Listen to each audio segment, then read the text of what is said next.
Dun sa last vlog natin ay galing nga tayo ng Siquijor and we made the most out of our 4-day stay there. Medyo bitin pero solid. Pero gaya nga ng sabi ko sa last part ng Siquijor vlog, we're not done yet. Because we're spending 2 days in Dumaguete for a very short food crawl.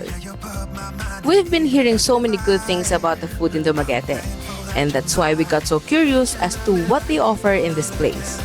So for today's vlog, we'll visit some of the good places to eat only here in Dumaguete. After a 45-minute Roro ride from Siquijor, we finally arrived at Dumaguete Port. For our one-night stay, I booked a room at Flying Fish Hostel through Agoda for just a little over 1,300 pesos. Such a steal. Take a look at how beautiful and thoughtfully designed our room is. We booked the deluxe room perfect for couple, featuring an industrial aesthetic from the door to interiors.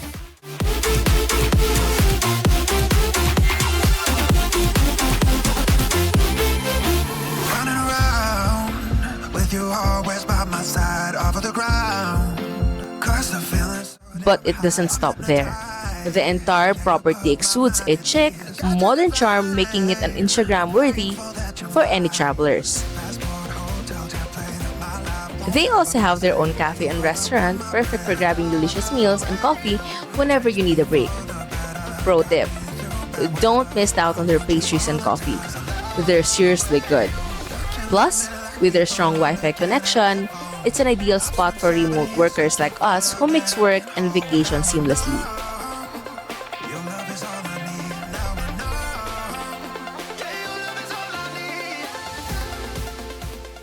We took a short rest after arriving as we were exhausted from our Siquijor trip.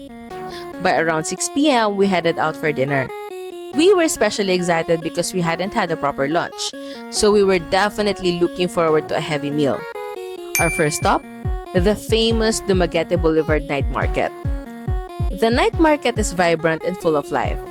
Since it was a Sunday, the boulevard was filled with families and children happily roaming around. A great sign that this place is perfect for all ages. And just look at the wide array of food options.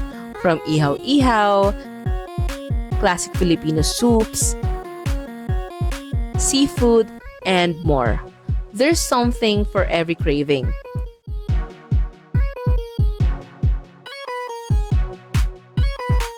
If you're into night strolling and food tripping, this is a must visit. Locals often gather here with family and friends for a laid-back dinner by the sea. For tonight, we tried ihaw-ihaw and a comforting bowl of bulalo. Both are must-tries when you're in Dumaguete.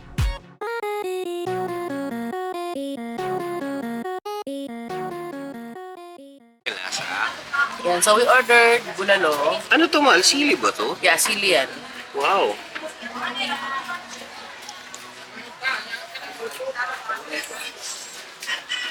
Lasang kansi.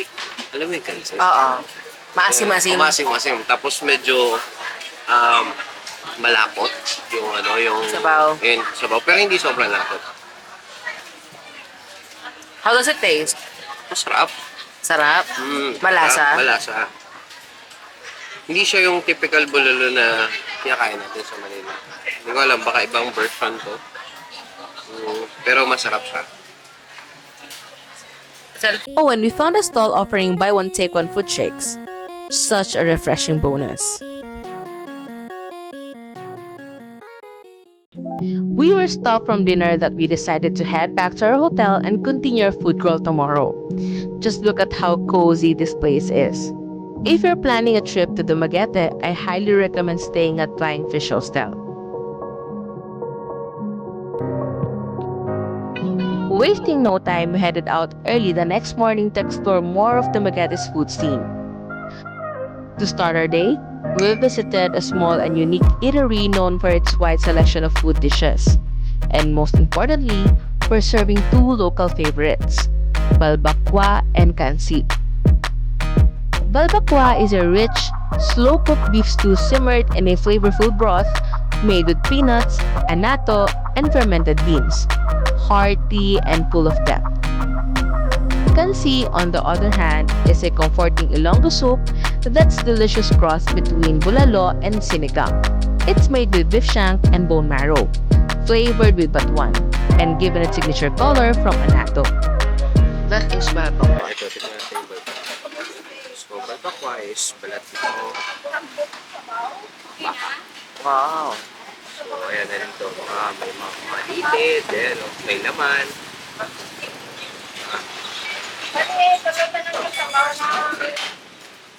Tikman natin. Sabaw mo na.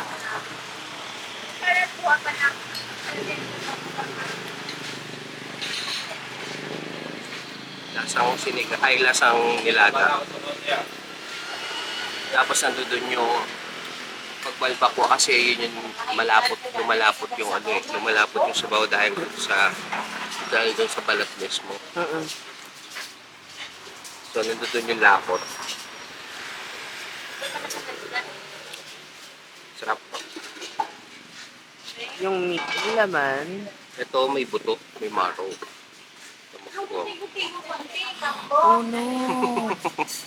Surprise, sabi niya. Oh no. Typically, mga ganito lang ang nilalagay nila. Mga balat lang, diba? Ito may kasamang mga lited and laman. Yan. Yan, oh. Sarap yan mamaya. Ikaw sa kabila. Ikaw sa kabila. Hindi, kainin mo muna. Tikman mo yung laman. Ay, isa lang. Ano yung manina?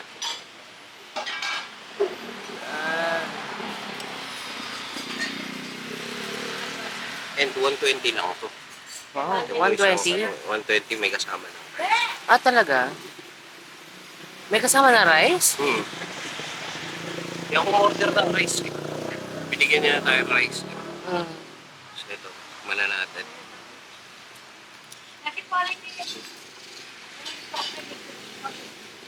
Lambot. Malambot? Lambot ng lited. Ayun yung masarap na lited ay yung malambot.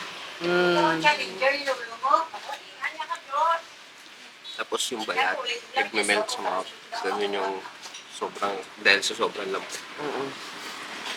Sarap.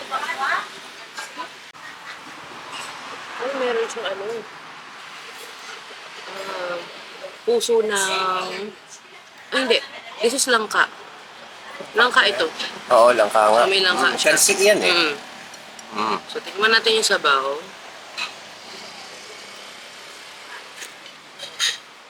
Masarap. Masarap siya. Malasa. Malinamnam. Pagkaiba yung pinanggalingan ng sabaw niyan, di ba? Tsaka yung sa Balbacua. Tapos yung laman niya, ayan may mga taba-taba. Tingnan mo. Oo nga. Taba-taba.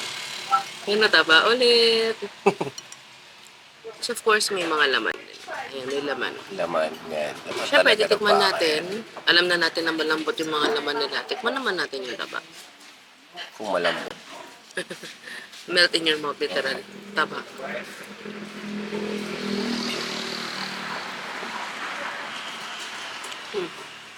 Buto siya. Buto yan. Buto nun lang ka. Melt in your mouth, literal. Hindi ko na siyang ginuya. Well, taba, yung taba naman talaga is hindi nginunguya. Pero parang siyang smoothly dumaan sa lalamunan ko. At malinamnam talaga siya. Hindi siya tinipid. Look at the sabaw. Madaming sebo. Yung maraming sebo, yung maraming taba lumulutang. That indicates na pinakuluan siya sa sarili niyang laman. Sarap. We thoroughly enjoyed both dishes. And honestly, this little spot felt like a hidden gem. While Dumaguete has its fair share of high-end restaurants, this humble eatery proves you don't need to spend a lot to enjoy quality food. If you're after authentic flavors at a more budget-friendly price, this place is definitely worth checking out. For us, it's a solid 5 out of 5. Our next stop is a Filipino favorite, Lechon. We visited Three Little Pigs, a humble eatery located just 10 minutes from port area. This spot is one of the most well-known lechon joints in Dumaguete. It's easily accessible and offers affordable lechon rice meals, making it a favorite among locals and visitors like us. The rice is wrapped in traditional banana leaf, giving it a fragrant, aromatic touch. And the lechon? Crispy on the outside, juicy on the inside. Exactly how it should be. It's no surprise that people keep coming back here for the quality lechon at a budget-friendly price. For us, it's a solid 4 out of 5. Only because we felt the sausawan could have been better. A special suka would have elevated the experience. But hey, maybe that's just how it's done here in Dumaguete. What do you think? Let us know in the comments.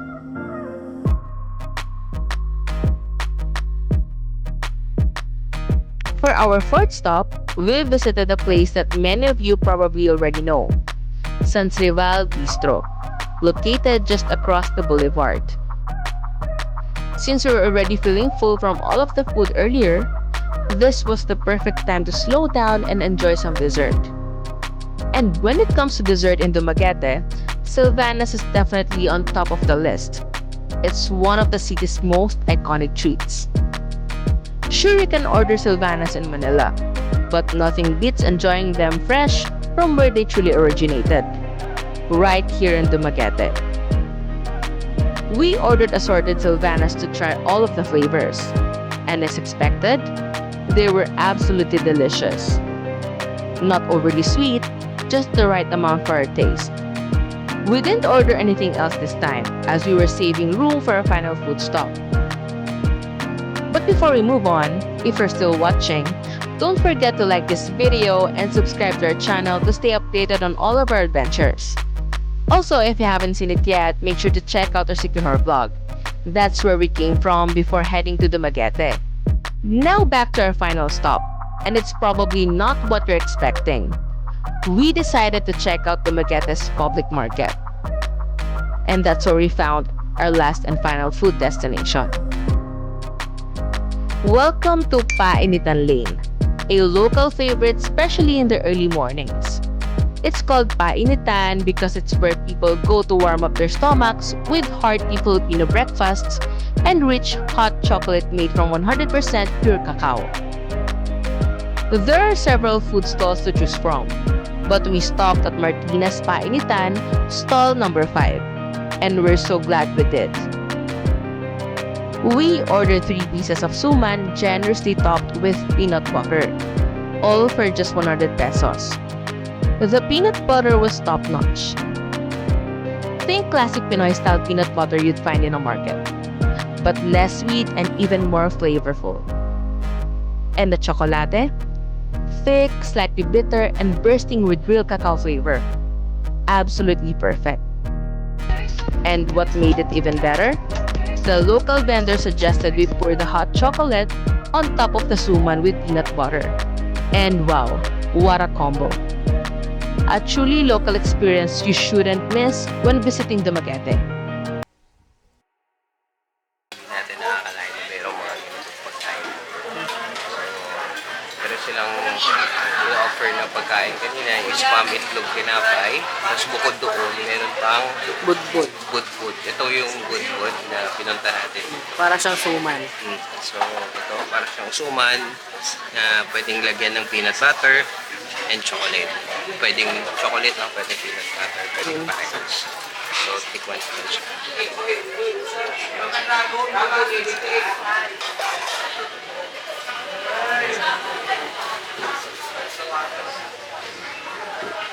Sarap. Sarap. Mm. Surprisingly good. Sobrang strong ng lasa ng chocolate. And sobrang strong din ng peanut butter. Alam nyo naman, kahit konting peanut butter lang sa kahit anong pagkain, sobrang nagiging malasa yung peanut butter. Diba? So dito naglalaban yung tsokolate. Saka yung peanut butter. And surprisingly, hindi nagsasabay sila. Hindi na overpower yung tsokolate kasi parang lasang dark chocolate. Yung Tikman mo nga dad yung chocolate lang mismo. From the cup. Tikman natin kung So, anong... ito yung chocolate nila. Sinandok ni nanay kanina yan. Oh, So, parang sinandok niya. espresso cup. Tapos, nagulat ka pa. So, pag ayan siya. So, medyo, hindi naman thick yung texture, pero sobrang malasa. Sobrang pahit. Oh? Dark chocolate sa dark chocolate. Dark chocolate. Yeah. Parang legit chocolate. How about yung peanut butter? How does it taste? Yung peanut butter, marami. Pero kasi kahit anong peanut butter, laging overpowering yung lasa nun eh. Yes.